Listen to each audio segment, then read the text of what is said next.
Bonsoir à toutes et à tous. Alors avant, quand je faisais des conférences, il y a une phrase que je disais assez souvent qui était celle-ci. Les usages précèdent souvent les outils. Je paraphrasais un tout petit peu Monsieur Jean-Paul Sartre. Je disais cette phrase parce que je voulais faire comprendre aux entreprises que ce n'est pas parce qu'on mettait un outil collaboratif en place dans les entreprises que par magie, nos collaborateurs allaient travailler un peu mieux, plus efficacement, ensemble et partager des informations. Le sujet était un peu plus complexe que celui-ci. Alors évidemment, avec la période que l'on traverse, on est un peu en marche forcée, obligé d'utiliser tous ces outils. Je vais prendre l'exemple de Zoom. Alors Zoom, c'est intéressant.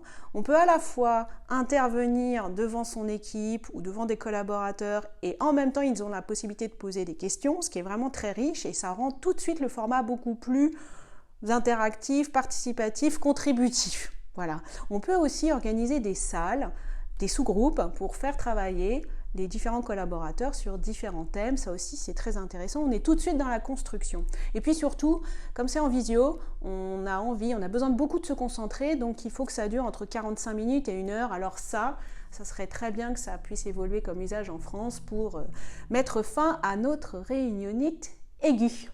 Alors justement, le webinaire sur Zoom auquel j'ai assisté ce matin était sur un sujet très intéressant qui était sur le stoïcisme. Le stoïcisme nous aide-t-il à mieux gérer la crise? En général, moi je trouve qu'aujourd'hui, il y a 3 sujets qui nous aident un petit peu à la supporter. Il y a bien sûr la culture et le sport, toujours pour nous évader. Il y a les neurosciences pour mieux nous faire comprendre comment fonctionne notre cerveau par rapport à l'anxiété, le stress et les angoisses. Ça nous permet de prendre du recul. Je vous invite d'ailleurs à suivre Erwan Devez sur le sujet et puis la philosophie. Merleau-Ponty nous dit que la philosophie nous aide à réapprendre à découvrir le monde. C'est ce que nous avons fait ce matin avec Flora Bernard et Marion Genèvre de TAI.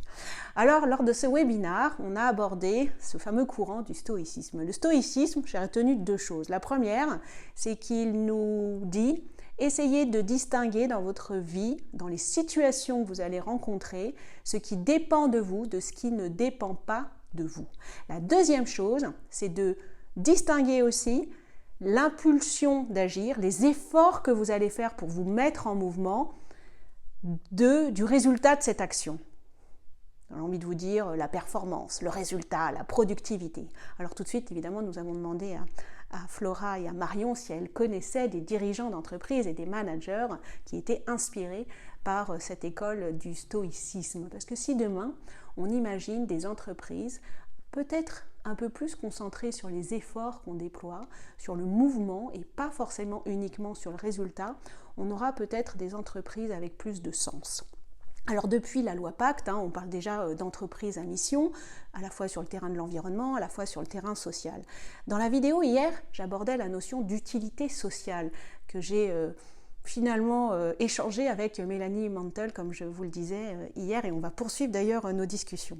Alors il y aura peut-être 4 dimensions à l'utilité sociale. La première dimension que je vois, c'est par rapport à l'environnement. Finalement, plutôt que passer notre temps à diminuer les méfaits qu'on a sur l'environnement, c'est plutôt de se dire mais comment finalement mon cœur d'activité peut même ressourcer l'environnement et la planète. La deuxième dimension, après celle de l'environnement, c'est sur la société. Comment finalement demain, je ne m'adresse plus à des consommateurs, à des clients, mais je m'adresse à des citoyens, à des personnes responsables dans un environnement social. La troisième dimension, c'est l'écosystème. Quelle utilité sociale a mon organisation par rapport à un écosystème très vaste? Un écosystème de partenaires, je préfère toujours la notion de partenaire à prestataire ou fournisseur, des partenaires qui peuvent être de tous origines, tous horizons, que ce soit des entrepreneurs, des universitaires, des chercheurs, évidemment, toutes les personnes qui vous permettent de faire votre activité dans l'ensemble de la chaîne de valeur. Et la dernière dimension, et non des moindres, c'est évidemment la dimension de nos hommes et de nos femmes, de nos talents. Et c'est plus seulement des collaborateurs, c'est peut-être ce qu'on est en train de vivre aujourd'hui.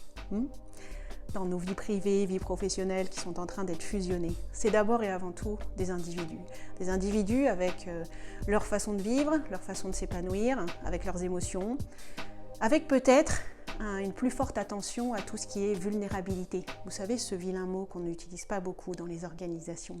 Alors que peut-être ça va être l'occasion, grâce à ce virus malheureux, on s'en serait passé bien sûr, mais de nous faire redécouvrir toutes ces dimensions et de nous reconcentrer sur l'utilité sociale, de réfléchir au sens de notre activité par rapport à l'environnement, par rapport à la société, par rapport à nos talents et par rapport à notre écosystème.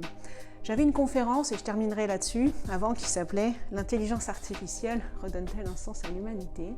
Alors je ne sais pas, est-ce que c'est un vœu, est-ce que c'est un espoir de créer peut-être une conférence un jour qui dira le virus, comment le virus nous a aidés à redonner du sens à l'humanité, à la société, aux organisations et puis à nous-mêmes. Voilà. Bonne soirée, à bientôt.